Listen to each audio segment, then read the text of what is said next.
Sir, selfie എടുക്കാൻ വരുന്ന ചെറുപ്പക്കാരെ തട്ടി ഓടിക്കുന്ന മുഖ്യമന്ത്രിയെ പ്രതിപക്ഷത്തിരുത്തി ആ കസേരയിൽ ഒരു പൂക്കി മുഖ്യമന്ത്രിയെ കൊണ്ടുവന്ന ഡിജിറ്റൽ സാക്ഷരതയുടെ മനുഷ്യരാണ് സർ നമ്മുടെ നാട്ടിലുള്ളത്. ബഡ്ജറ്റ് പ്രസംഗത്തിലെ പേജ് 34 പോയിന്റ് 56 പറയുന്ന ഡിജിറ്റൽ ധാർമ്മികത, സ്വകാര്യത സംരക്ഷണം, സൈബർ സുരക്ഷ, മാനുഷിക മൂല്യങ്ങൾ സംരക്ഷിക്കുന്നതിന് വേണ്ട ഒരു കോഡ് ഓഫ് കണ്ടക്ട് രൂപീകരിക്കാനുള്ള ശ്രമം നടത്തണമെന്ന് അഭ്യർത്ഥിക്കുകയാണ്. സ്വകാര്യതയിലേക്ക് കടന്നു കയറുന്ന ഓൺലൈൻ മീഡിയകളെ റെഗുലേറ്റ് ചെയ്യാനുള്ള നയം കൂടി സ്വീകരിക്കണമെന്ന് ഞാൻ ആവശ്യപ്പെടുന്നു. സർ, ദീർഘവീക്ഷണത്തോടെ യാതൊരു പുതിയ നികുതിയും സാധാരണക്കാരന്റെ മേൽ അടിച്ചേൽപ്പിക്കാത്ത ഒരു ബജറ്റാണ് ബഹുമാന്യനായിട്ടുള്ള മുഖ്യമന്ത്രി ഈ സഭയിൽ അവതരിപ്പിച്ചത്. കേരളത്തിന്റെ തീരദേശത്തെയും സമുദ്രത്തെയും ഉപയോഗപ്പെടുത്തി കൃത്യമായ ആസൂത്രണത്തോടെ മുന്നോട്ട് വയ്ക്കാൻ വിവിധ പദ്ധതികളിലൂടെ ഈ ബഡ്ജറ്റിന് സാധിച്ചിട്ടുണ്ട്. സർവ്വ മേഖലയിലും ഭരണമാറ്റത്തിന്റെ ഉണർവ് പ്രകടമാണ്. ഓപ്പറേഷൻ തൂഫാൻ അതിനൊരു ഉദാഹരണമാണ്. ഇതിനോടകം ആളുകൾ ചോദിക്കുകയാണ്, എവിടെയാണ് നമ്മളുടെ കഴിഞ്ഞ 10 വർഷമായിട്ട് നമ്മളുടെ ആഭ്യന്തരമന്ത്രി എവിടെയായിരുന്നു എന്ന്, അദ്ദേഹം എന്ത് ചെയ്യുകയായിരുന്നു എന്ന് സോഷ്യൽ മീഡിയയിലെ കഴിഞ്ഞ 10 വർഷത്തെക്കുറിച്ച് ആളുകൾ ചോദിച്ചുകൊണ്ടിരിക്കുകയാണ്. സർ, വ്യവസായത്തിനാവശ്യമായ ഭൂമി ഒരുപാടുള്ള സ്ഥലമാണ് പേരാമ്പ്ര. കോഴിക്കോട് ജില്ലയിലെ ഒരു ഇൻഡസ്ട്രിയൽ കോറിഡോറായി കുറ്റ്യാടിക്കും ബാലശ്ശേരിക്കും ഇടയിലുള്ള സ്ഥലത്തെ നമുക്ക് ഉയർത്തിക്കൊണ്ടുവരേണ്ടതുണ്ട്. അതുവഴി ഒരുപാട് വ്യവസായശാലകളും തൊഴിലവസരങ്ങളും ആ മണ്ഡലത്തിന് ലഭിക്കും. ഇതിന് സംസ്ഥാന സർക്കാരിന്റെ ഭാഗത്തു നിന്നുണ്ടാകേണ്ട നടപടി തീർത്തും ലളിതമാണ്. ഇപ്പോൾ കോഴിക്കോട് നിന്നും കുറ്റ്യാടിയിലേക്കുള്ള റോഡ് ഒരുപാട് വളവുകളും കയറ്റിറക്കങ്ങളും ആവശ്യത്തിന് വീതിയുമില്ലാത്തതുമാണ്. കുറ്റ്യാടിയെയും കോഴിക്കോടിനെയും ദേശീയപാതയെയും ബന്ധിപ്പിച്ച് ഒരു 4 വരി പാത വന്നാൽ ചരക്ക് നീക്കം സുഗമമാകും. അതുവഴി ആ മേഖലയിലെ വ്യവസായങ്ങൾക്ക് പുത്തൻ ഉണർവേകാൻ സാധിക്കും.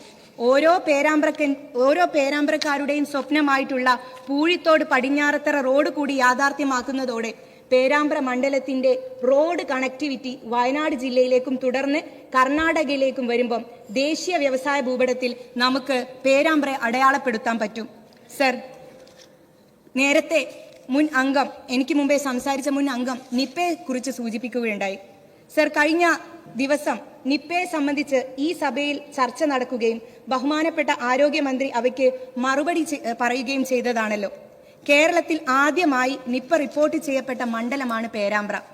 നിപ്പ വന്ന് മരണത്തിന് മുന്നിൽ കീഴടങ്ങിയ സഹോദരങ്ങളുള്ള ഒരു ചെറുപ്പക്കാരനുണ്ട് സർ ഞങ്ങളുടെ നാട്ടിൽ.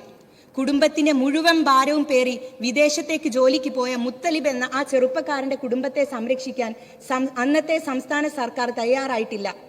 നമ്മുടെ നാട്ടിൽ ആദ്യമായി നിപ്പ വന്ന് ഒരു വീട്ടിലെ 2 പേർ മരണപ്പെട്ടിട്ടും അവർക്ക് വേണ്ടതൊന്നും ചെയ്യാൻ ഇപ്പോൾ നടന്നു വരുന്ന നിപ്പ പ്രതിരോധ പ്രവർത്തനങ്ങളെ അട്ടിമറിക്കാൻ ശ്രമിച്ച LDFന്റെ ക്രൂരതയ്ക്ക്, എമ്പതിയില്ലായ്മയ്ക്ക് കേരളത്തിന്റെ പൊതു മനസാക്ഷി മാപ്പ് നൽകില്ല സർ.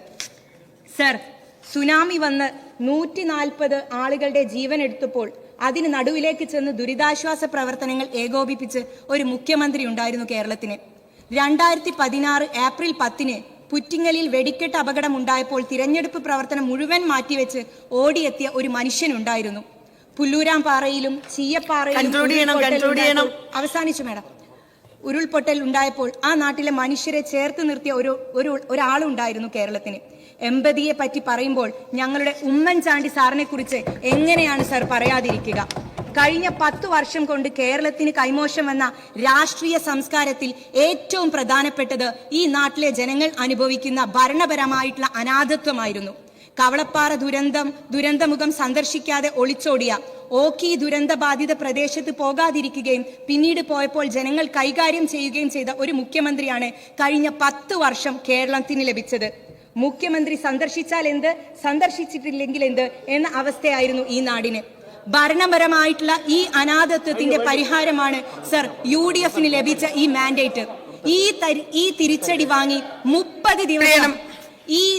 വാങ്ങി 30 ദിവസം തികയുന്നതിന് മുമ്പ് ആരോഗ്യമന്ത്രി കോഴിക്കോട് സ്റ്റേഷൻ ചെയ്ത് പ്രവർത്തിച്ചിട്ടില്ല എന്ന ആരോപണം ഉന്നയിക്കണമെങ്കിലും ചില്ലറ രാഷ്ട്രീയ അന്ധതൊന്നും പോരാ മേഡം. അർത്ഥശങ്കയ്ക്കില്ലാത്തയിടത്തോളം ഒരു കാര്യം പറയാൻ ആഗ്രഹിക്കുകയാണ്. മഹാത്മാഗാന്ധിയുടെ പാദങ്ങൾ പതിഞ്ഞ മണ്ണാണ് എൻ്റെ പേരാമ്പ്രയുടേത്. മതേതര ഇന്ത്യയുടെ പ്രതീക്ഷയായിട്ടുള്ള ശ്രീ രാഹുൽ ഗാന്ധി നേരിട്ട് വന്ന് നയിച്ചാണ് ഈ തെരഞ്ഞെടുപ്പിൽ ഞാൻ വിജയിക്കുന്നത്. മഹാത്മാഗാന്ധിയുടെ ഘാതകരുടെ പിൻതലമുറക്കാരുടെ മുന്നിലോ മുൻപ് ബംഗാളിലും ഇപ്പോൾ കേരളത്തിലും അവർക്ക് വഴി തെളിയിച്ചു കൊണ്ടിരിക്കുന്നവർക്ക് മുമ്പിലോ നിലപാട് പണയം വെക്കാൻ ഒരിക്കലും ഞാൻ മുതിരില്ല എന്നുള്ള വാക്ക് എന്റെ പ്രിയപ്പെട്ട പേരാമ്പ്രക്കാർക്ക് മുമ്പിൽ അവതരിപ്പിച്ചുകൊണ്ട്